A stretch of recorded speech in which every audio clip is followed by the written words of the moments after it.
Sir పార్లమెంట్లో ఒక MP BJP MP Ramesh గారు సైన్స్ కంటే కూడా ఆస్ట్రాలజీ గొప్పదనే కామెంట్ చేశారు. దీంతో మీరు ఏకీభవిస్తారు?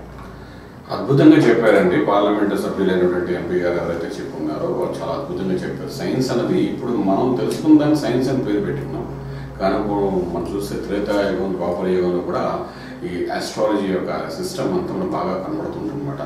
అప్పటి నుండి కూడా మనకు వేదాల్లో కూడా ఎన్నో విషయాలు చెప్పాడు. అప్పుడు మంత్రశాస్త్రానికి ఎంతో గొప్పగా ఉండేది. మంత్రశాస్త్రంతో ఎన్నో పనులు చేస్తున్నట్టుగా మన వేదాల్లో చూపించి ఉన్నారు. సో ఇప్పుడు సైన్స్ అంటే science in nothing but discovery of the things అనమాట. ఏదైతే కవర్లో ఉందో దాన్ని డిస్కవర్ చేయడం, డిస్కవరీ తీసి మనం చూపిస్తున్నట్టు అట్లా సైంటిఫిక్గా చెప్పండి. పూర్వకాలం చూసే గ్రహాలు ప్రభావము, అదేవిధంగా రాత్రి పగలు 24 గంటల్లో 12 గంటలు చీకటి పడడం, ఇవన్నీ గ్రహాల యొక్క గమనాన్ని బట్టి అవుతున్నట్టుగా అప్పుడే మనకు ఏం చెప్పేవారంటే ప్రత్యేకించి అమావాస్య ఎలా జరుగుతుంది, పౌర్ణమి ఏ విధంగా జరుగుతుంది, అదేవిధంగా గ్రహణాలు ఏ విధంగా పడుతున్నాయి, వీటన్నిటి గురించి పూర్వం ఎంతో జ్యోతిశాస్త్రం చెప్పేవారు అనమాట. ఇవన్నీ ఈ సమయంలో అవుతాయి. లిఖితపూర్వకంగా గణిత శాస్త్రపరంగా ఏదైతే మనకు స్పెసిఫిక్గా మన వాడు చేస్తున్నారో ఈ దాని ప్రకారం మనకి ఏంటంటే ప్రత్యేకించి ఈ గ్రహణాలు జరుగుతున్న సమయం కూడా అంత చాలా క్లియర్గా చెప్పేవారు. అంటే గమనం, గ్రహాల యొక్క గమనాన్ని చాలా అద్భుతంగా చెప్పారు పూర్వకాలంలోని. సో ఆ విధంగా చెప్పుతూ ప్రతి ఒక్క క్రియ మనం చూస్తున్నప్పుడు గ్రహణాలను బట్టి ఒక గమనాన్ని బట్టి మనిషి యొక్క జీవన విధానం కూడా అప్పట్లో చెప్పు ఇన్ని సంవత్సరాలు బతికి ఉన్నారు, వీళ్ళ యొక్క దశలు బట్టి ఈ విధంగా రామాయణం టైంలో కూడా మనం వేదవ్యాసుల టైంలో కూడా అదేవిధంగా మహాభారతంలో కూడా మనం ఈ జ్యోతిష్ శాస్త్రం నుంచి ఎన్నో ప్లేసెస్లో స్పెసిఫిక్గా మాట్లాడడం అనేది మనం చూస్తున్నాం. సో అప్పటి నుండే ఉన్నది జ్యోతిష్ శాస్త్రం అన్నమాట.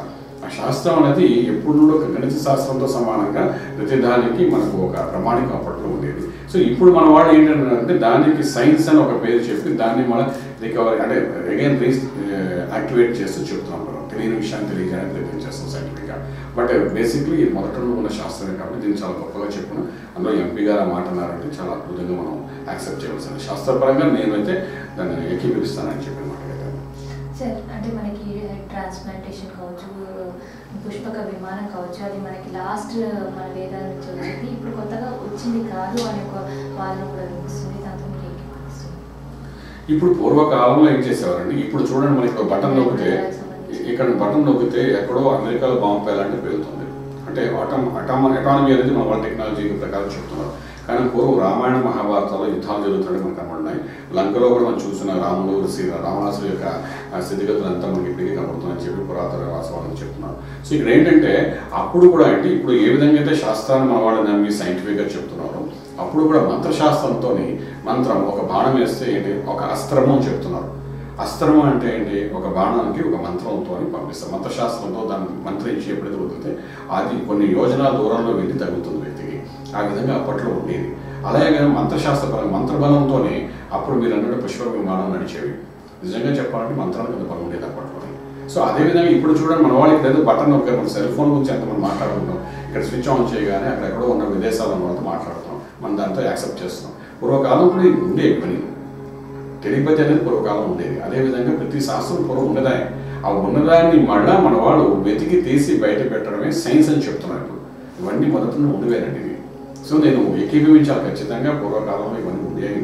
ఎందుకంటే పుష్పక విమానం అనేది నడిచింది అనేది మనకు పూర్తిగా ఇప్పుడు కూడా చాలా మంది ఖగోళ శాస్త్ర పరిజ్ఞానం చేస్తూ ఈ పరిశోధన చేసే వాళ్ళు కూడా చెప్తున్న విషయం ఏంటంటే ఇప్పటికీ దాని యొక్క ఆనవాళ్ళు కనబడుతున్నాయని చెప్తున్నారు. వాళ్ళు ఆనవాళ్ళు ఎలా కనబడతాయి, పూర్వం జరిగితే కదా ఆనవాళ్ళు కనబడేది.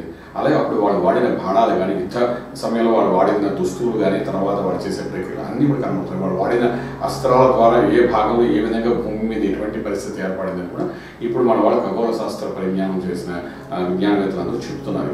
ఇవన్నీ డిస్కవర్ ఎలా చేయగలుగుతున్నారు అంటే జరిగిందని కదా అక్కడ అవన్నీ. సో ఇప్పుడు జ్యోతిశాస్త్రం కూడా అప్పట్లో జరిగిన సంఘటనలు కానీ ఇలా జరుగుతుందని చెప్పడం కానీ శాస్త్రానికి అంత బలం ఉందని ఇవన్నీ పూర్వకాలం ఉన్నది.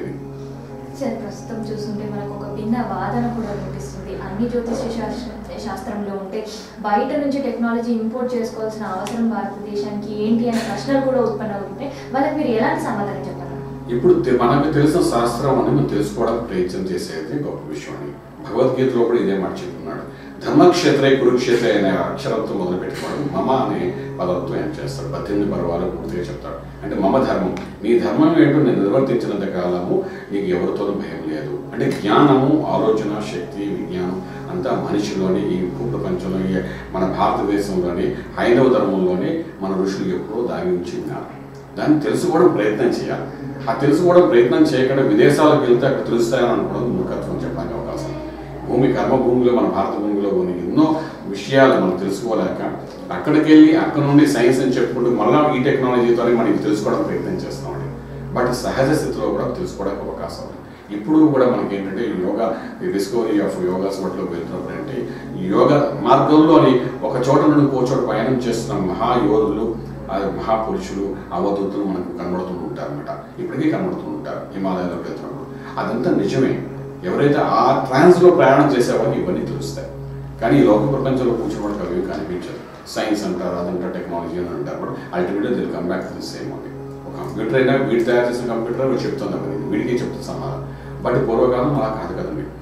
సో ఇదేంటంటే మీరు ఏం చెప్పినా సైంటిఫిక్గా ఎంత ఇంప్రూవ్మెంట్ ఉన్నదని చెప్పినా కూడా ఆ సైన్స్ అనేది కూడా మన పూర్వం తెలుసుకున్న విజ్ఞానాన్ని మళ్ళీ రీడిస్కవర్ చేస్తుందని చెప్పడానికి సంపూర్ణ నేను ఏమిస్తాను. పూర్తి వివరాలకు సంప్రదించండి Shri Vedamata Gayatri Jyothishalayam, Brahmasri Mantha Suryanarayana Sarma, lake view apartment, 4th floor, Chitrapuri colony, Khajaguda, Delhi public school ప్రక్కన, నానక్రామ్గూడ, హైదరాబాద్ 5,08,000. Phone numbers 8855559147, 8855559148, 9963267500, 9396772133.